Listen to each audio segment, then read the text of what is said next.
반쪽이 외딴 산골 마을에 한 부부가 살고 있었어요. 그런데 이 부부는 늙도록 아기가 없었죠. 부부는 날마다 부처님과 신령님에게 소원을 빌었어요. 비나이다, 비나이다, 부처님, 신령님, 저희 부부가 떡 두꺼비 같은 아들 하나만 낳게 해주세요. 부부는 손바닥이 닳도록 빌고 또 빌었어요.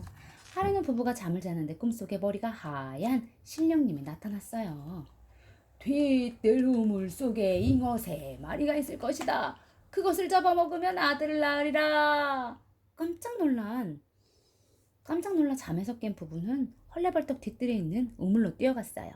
정말 우물 안엔 커다란 잉어 3마리가 첨벙첨벙 헤엄을 치고 있었죠. 얼른 구워 먹읍시다. 부부는 얼른 잉어를 잡아 올렸어요. 그런데 물을 끓이는 동안 어디선가 고양이가 나타나 잉어 1마리를 물고 도망쳤어요.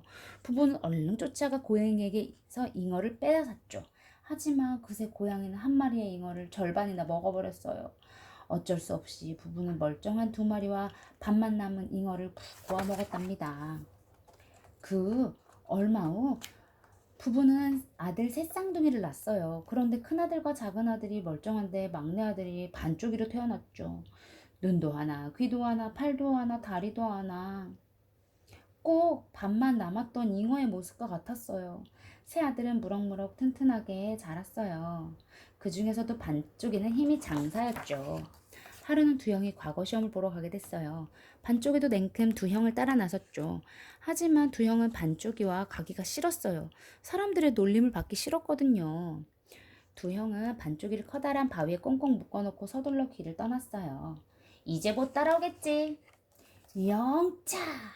반쪽이가 한번 힘을 주어 몸을 일으키자 커다란 바위가 번쩍 들렸어요.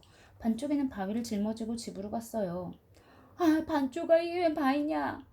깜짝 놀란 어머니의 물음에 반쪽이는 씩 웃으며 대답했어요. 어머니 힘드실 때 앉아 쉬라고 가지고 왔어요. 그리고 또다시 형들을 따라갔어요.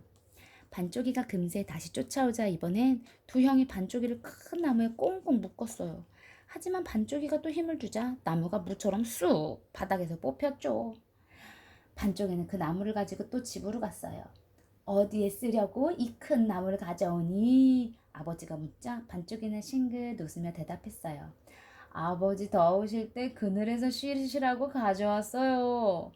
반쪽이는 나무를 내려놓으며 얼른 다시 형들을 쫓아갔어요. 반쪽이가 또 쫓아오자 약이 오른 형들은 반쪽이를 밧줄로 꽁꽁 묶었어요. 그리고 깊은 산속에 던져놨죠. 이야!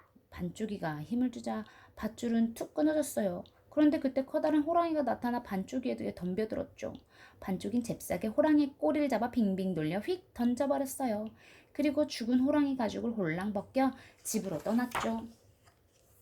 하지만 집으로 가는 길에 날이 저물어 반쪽이는 주막에서 하룻밤을 묵게 됐어요. 주막에서 만난 부잣집 영감은 반쪽이가 가지고 있는 호랑이 가죽이 탐났어요. 그래서 영감은 반쪽이에게 내기를 하자고 했어요. 나랑 장기를 둬서 내가 이기면 그 호랑이 가죽을 내게다오. 대신 네가 이기면 내 딸을 주마. 그런데 세 판을 모두 반쪽이가 이기고 말았어요. 장기는 졌지만 내 딸은 못 주겠다. 부잣집 영감은 울상이 되어 떼를 썼죠. 그럼 밤에 몰래 업어가면 되지요. 반쪽이의 말에 부잣집 영감은 애가 탔어요. 집으로 뛰어간 부잣집 영감은 하인들을 모두 불러 딸을 지키게 했어요. 반쪽이가 업어가지 못하게 반드시 지켜야 한다. 사람들은 집안 곳곳에서 잠도 자지 않고 눈을 부릅뜨고 지키고 있었어요. 하지만 반쪽이 나타나지 않았어요. 그렇게 사흘이 지나자 사람들은 모두 지쳤어요. 눈은 저절로 감기고 하품만 계속 났지요. 하하, 모두 잠들었네. 그날 밤 반쪽이가 부자 영감 집에 가보니 모두 쿨쿨 자고 있었어요. 반쪽이는 잠자고 있는 어떤 하인의 머리에 떡시루를 씌워놓고 또 다른 하인의 상투를 맞잡아 묶었죠. 마루에서 자는 사람들을 손에는 붓과 꽹과리를 내놓았어요. 그리고 영감의 수염에는 유황을 발라놓고 딸의 방에는 벼룩을 뿌렸죠.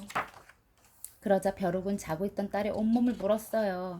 아따가 이게 뭐야? 딸이 깜짝 놀라 방에서 뛰쳐나왔어요. 반쪽이는 딸이 나오자마자 등에 업고 집을 나가며 소리쳤어요. 반쪽이가 영감 딸 데려간다. 자고 있다가 그 소리에 깜짝 놀란 영감은 불을 켜다 그만 수염에 불이 붙고 말았어요. 으악, 내 수염! 불이야, 불이야! 두둥둥 깽깽 마루에선 허둥대는 사람들 속에 시끄러운 북과 깽가리 소리가 그치지 않았죠. 마당에서는 서로 상투를 내놓으려며 싸우고 떡시루를 쓴 사람은 하늘이 무너졌다고 소리쳤죠. 아무도 딸을 업어가는 반쪽이를 잡지 못했어요. 힘이 세고 재주도 많은 반쪽이는 데려간 딸을 색시 삼아 오래오래 잘 살았다고 합니다.